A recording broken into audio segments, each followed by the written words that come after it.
Hey y'all, how you doing? It's Dr. B. This is just a quick video to show you how to navigate Module 7. So it's not open yet. I don't want to open it yet, but by the time you watch this video, it will be open. So my screen may look a little different than yours, but it'll be close enough, believe me. So this is for Module 7, and so when you get to Module 7, this is all about NCBI. It's a massive warehouse and database of all kinds of things molecular, and we use it all the time. So it makes sense that you would get exposed to it through this assignment. So basically what you do, click on NCB assignment. It's going to take you to assignment 7. Now your view is going to look a little different than mine. Yours is going to look a little bit more like this. So right here is the video you're watching now, and there's two parts to it. So basically what you're going to do, the first thing you're going to do, and this is also in the video, is you can open this up, and it's opening up now, and it looks like a really long document, but it's not as long kind of as it looks. So let me go ahead and kind of show you how you go here. So as you're working through this, you're like, what do I do? Where do I start? You're going to want to have this open, and then you put this to the side. Then the other thing, this is where you're actually going to answer questions for it. So let me now pull that on the view that you can see. And so that's this document. And it tells you exactly where to go and what pages to start with.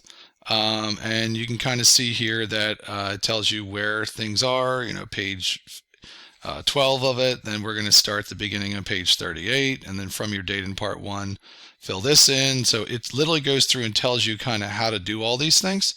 And where are the instructions? Well, twofold.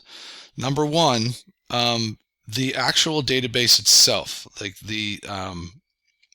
can be found a whole bunch of different ways. It's right here. I'm not going to click on it right now.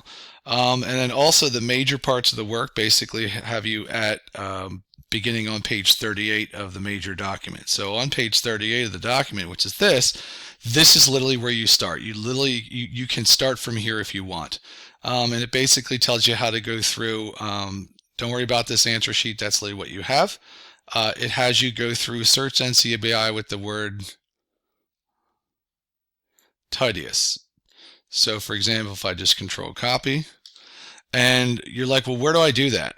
Again, here is the actual database itself, and then this looks a little convoluted, but it's not. You'll get the hang of it. So here's NCBI, and it's basically telling us in the instructions, okay, search NCBI with the word Titius. So basically I do that. Whoops, sorry. Let's see.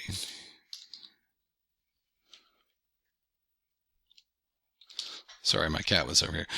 So I search the word Titius, and there it is, and it's gonna, it's a kind of scorpion. And so basically, it's gonna ask you questions about it. How many records are there for Titius? And it'll of course show you how many records there are. See if there's any interesting ones. What's the common name for it? What phylum does it have? So all of these things are going to be on the Word document of the ones that I want you to answer. First, Titius. So the number of PubMed central records. Let me just kind of do that one with you. So if I look down at all the different literature, PubMed central records, there's 979, and just PubMed in general, there's 651. So that is what you would put right here. If it's PubMed central, you'd put 979. That's kind of how you do this. You literally just follow this entire document of asking questions, and the method of how you move down the actual document is here. It literally will tell you exactly how to click this, click that, all the way down. So that's just a little short video to help you kind of figure out how to navigate NCBI.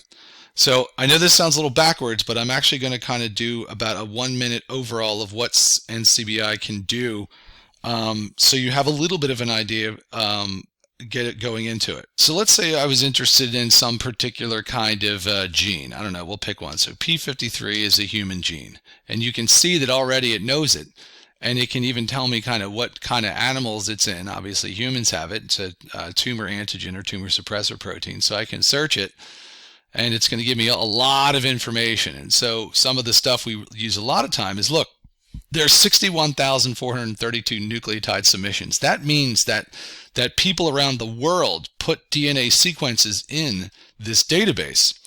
Let me just give an example of one. Mus musculus, this is a mouse.